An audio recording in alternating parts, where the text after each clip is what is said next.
1979 সালে মিশরের সঙ্গে হওয়া ক্যাম্প ডেভিড শান্তি চুক্তির মাধ্যমে ইসরায়েল প্রথম কোনো আরব দেশের সঙ্গে কূটনৈতিক সম্পর্ক গড়ে তোলার সুযোগ পায়।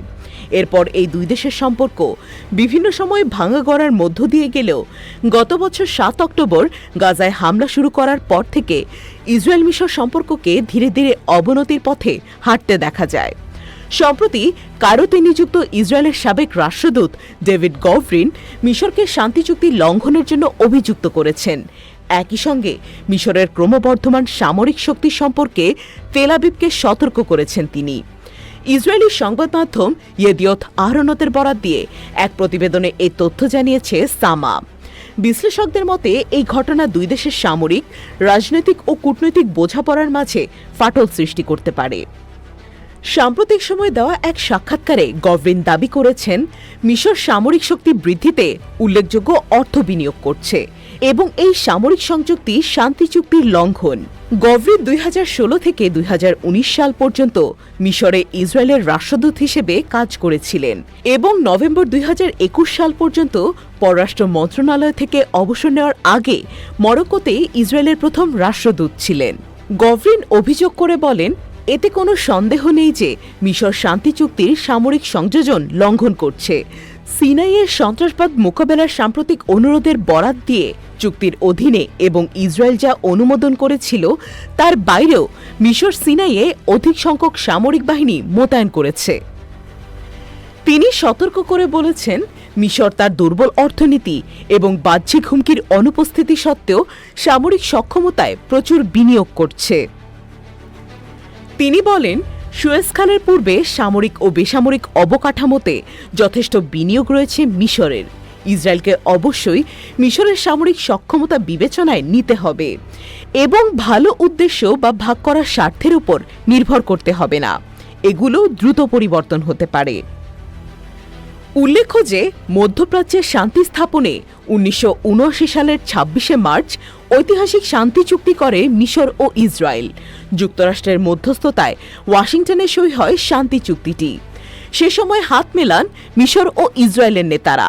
হোসনি মোবারক যুক্তরাষ্ট্রের কাছে বলতে চাইতেন যে তার সরকারের পতন মানে মুসলিম ব্রাদার্সহুড ক্ষমতায় আসা।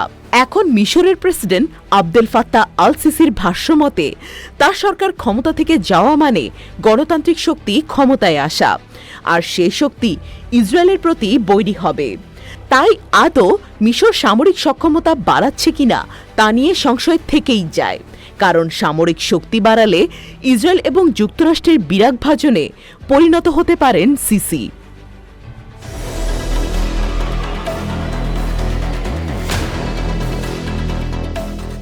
আগামী 20 জানুয়ারি মার্কিন প্রেসিডেন্ট হিসেবে শপথ নেবেন নবনির্বাচিত মার্কিন প্রেসিডেন্ট ডোনাল্ড ট্রাম্প। তবে কি এর আগেই বেশ গুরুত্ব নিয়েই মার্কিন ভূখণ্ড বাড়ানোর কথা ভাবছেন তিনি? এমন প্রশ্নই ঘুরপাক খাচ্ছে বিশেষজ্ঞ মহল জুড়ে। কখনো কথার ছলে খোঁচা দিয়ে কানাডাকে যুক্তরাষ্ট্রের সঙ্গে এক হওয়ার কথা বলছেন, কখনো আবার পানামা খাল নিয়ন্ত্রণে নেওয়ার ইচ্ছা প্রকাশ করছেন। কিনতে চাচ্ছেন বিশ্বের বড় দ্বীপ গ্রিনল্যান্ডও। এ ঘটনার পর গ্রিনল্যান্ডের জন্য প্রতিরক্ষা খাতে উল্লেখযোগ্য পরিমাণ বাজেট বৃদ্ধির ঘোষণা দিয়েছে ডেনমার্ক। ডেনমার্কের প্রতিরক্ষা মন্ত্রী ট্রোলস লুন্ড পাউলসেন এই তথ্য জানিয়েছেন। তিনি বলেন, এই নতুন প্যাকেজে অন্তত 150 কোটি মার্কিন ডলার বরাদ্দ থাকবে। এই তহবিলের মাধ্যমে গ্রিনল্যান্ডে 2টি নতুন পরিদর্শন জাহাজ, দূরপাল্লার 2টি ড্রোন এবং 2টি অতিরিক্ত কুকুর টিম কেনা হবে। পাশাপাশি নুকে অবস্থিত আর্কটিক কমান্ডের কর্মী সংখ্যা বৃদ্ধি এবং একটি বিমানবন্দর F-35 যুদ্ধ বিমান পরিচালনার জন্য উন্নত করা হবে। ড্যানিশ সংবাদ মাধ্যমে প্রকাশিত প্রতিবেদনে বলা হয়েছে, গ্রিনল্যান্ডের প্রতিরক্ষা প্যাকেজের মোট বাজেট প্রায় 1200 থেকে 1500 কোটি ক্রোন হতে পারে। ট্রোলস লুন্ড পাউলসেন আরও বলেছেন, আমরা বহু বছর ধরে আর্কটিকে প্রয়োজনীয় বিনিয়োগ করে নিয়ে এখন সেখানে শক্তিশালী উপস্থিতি নিশ্চিত করার পরিকল্পনা নিয়েছে। উল্লেখ্য যে ডেনমার্কের একটি স্বায়ত্তশাসিত অঞ্চল গ্রিনল্যান্ড, যা কৌশলগতভাবে অত্যন্ত গুরুত্বপূর্ণ। উত্তর আমেরিকা থেকে ইউরোপে সংক্ষিপ্ততম পথের কারণে এবং প্রচুর খনিজ সম্পদ থাকার কারণে এটি যুক্তরাষ্ট্রের বিশেষ আগ্রহের কেন্দ্রবিন্দুতে রয়েছে। 1979 সালে ডেনমার্ক থেকে স্বায়ত্তশাসন লাভ করা সত্ত্বেও গ্রিনল্যান্ড বৈদেশিক বিষয়, নিরাপত্তা এবং আর্থিক বিষয়ে কোপেনহেগেনের উপর নির্ভরশীল। অঞ্চলটি ইউরেনিয়াম, সোনা, তেল এবং গ্যাসের বিশাল মজুদাগার হিসেবে পরিচিত। সাবেক মার্কিন প্রেসিডেন্ট হ্যারি ট্রুম্যান 1946 সালে গ্রিনল্যান্ড কেনার জন্য ডেনমার্ককে $100 মিলিয়ন স্বর্ণের প্রস্তাব দেন। এরপর 2019 সালে তৎকালীন প্রেসিডেন্ট ডোনাল্ড ট্রাম্প দ্বীপটি কেনার আগ্রহ প্রকাশ করেছিলেন। এরপর ডোনাল্ড ট্রাম্প সম্প্রতি তার সোশ্যাল মিডিয়া প্ল্যাটফর্মে বলেছেন, জাতীয় নিরাপত্তা ও বিশ্বব্যাপী স্বাধীনতার জন্য গ্রিনল্যান্ডের মালিকানা যুক্তরাষ্ট্রের কাছে আসা একান্ত প্রয়োজন। ট্রাম্প এই পোস্ট দেওয়ার 24 ঘন্টার মধ্যে সামাজিক যোগাযোগ মাধ্যমে গ্রিনল্যান্ডের প্রধানমন্ত্রী মিউটে এগেদে বলেন, গ্রিনল্যান্ড আমাদের, আমরা বিক্রির জন্য নই এবং কখনো এমনটা ঘটবে না। দীর্ঘদিন ধরে আমরা স্বাধীনতার জন্য সংগ্রাম করছি এবং নিশ্চিতভাবেই তা আমরা বৃথা যেতে দেব না।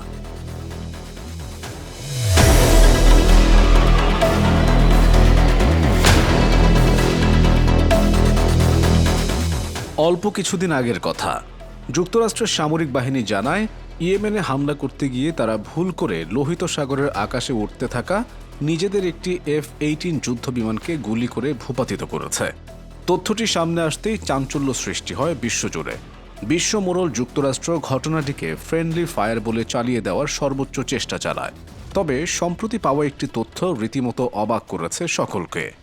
মার্কিনিরা তাদের এই অত্যাধুনিক যুদ্ধবিমান বিধ্বস্ত হওয়ার জন্য নিজেদেরকে দায়ী করছে, কারণ এই ঘটনায় ইয়েমেনকে দায়ী করলে দেশটির সেনাবাহিনীর মোকাবিলায় নিজেদের দুর্বলতা প্রকাশ পেয়ে যাবে।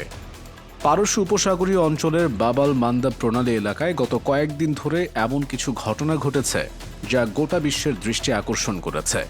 এর মধ্যে মার্কিন নৌবাহিনীর একটি অত্যাধুনিক F-18 যুদ্ধবিমান ভূপাতিত হওয়ার ঘটনা ছিল উল্লেখযোগ্য। বিভিন্ন সংবাদ মাধ্যমের বরাতে জানা গেছে, মার্কিনিরা দাবি করেছে কথিত ফ্রেন্ডলি ফায়ারের ঘটনায় বিমানটির 2 পাইলট প্রাণে রক্ষা পেলেও একজন আহত হয়েছেন। তবে ইয়েমেনের সশস্ত্র বাহিনী ঘোষণা করেছে যুদ্ধবিমানটি তাদের সঙ্গে মার্কিন বাহিনীর সংঘর্ষের সময় বিধ্বস্ত হয়েছে। বিশ্লেষকরা বলছেন, এই ঘটনায় ইয়েমেনি সেনাবাহিনীর শক্তিমত্তা প্রকাশের পাশাপাশি ইয়েমেনের মোকাবিলায় মার্কিন বাহিনীর দুর্বলতা প্রকাশ পেয়েছে। এছাড়াও বিষয়টি স্বীকার করলে লোহিত সাগরে ইয়েমেনের বিরুদ্ধে মার্কিন বাহিনীর চলমান হামলার বিরুদ্ধে যে সমালোচনা রয়েছে তার মাত্রা বৃদ্ধি পাবে। উল্লেখ্য যে দখলদার ইসরায়েলকে সমর্থন করে মার্কিনিরা ইয়েমেনের হুথি বিদ্রোহীদের সঙ্গে যুদ্ধে লিপ্ত রয়েছে। তবে এই অজুহাতে মার্কিন সেনারা ইয়েমেনের সামরিক ও বেসামরিক অবস্থানে একের পর এক হামলা চালিয়ে যাচ্ছে। কিন্তু তা সত্ত্বেও বিশ্বের সর্বাধুনিক ও সবচেয়ে ধ্বংসাত্মক সমরাস্ত্রের অধিকারী মার্কিন বাহিনী এখন পর্যন্ত ইয়েমেনের সামরিক বাহিনীর যুদ্ধ করার ক্ষমতা ধ্বংস করতে সক্ষম হয়নি। মাত্র কয়েকদিন আগে ইয়েমেন থেকে নিক্ষিপ্ত একটি দূরপাল্লার হাইপারসনিক ব্যালিস্টিক ক্ষেপণাস্ত্র কয়েক হাজার কিলোমিটার পথ পাড়ি দিয়ে জায়নবাদী ইসরায়েলের নির্ধারিত লক্ষ্যবস্তুতে আঘাত এনেছে। ক্ষেপণাস্ত্রটি এই দীর্ঘ পথ পাড়ি দেওয়ার সময় লোহিত সাগরে মোতায়েন আমেরিকা, ইসরায়েল এবং তাদের মিত্রদের কয়েক স্তরের আকাশ প্রতিরক্ষা ব্যবস্থা ভেদ করে এসেছে। ক্ষেপণাস্ত্রটির হামলায় ইসরায়েলের ব্যাপক ক্ষয়ক্ষতি হয়েছে।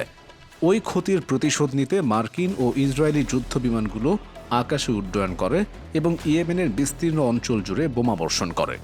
দৃশ্যত ওই অভিযানের সময়ে আমেরিকার একটি অত্যাধুনিক F-18 যুদ্ধ বিমান বিধ্বস্ত হয়।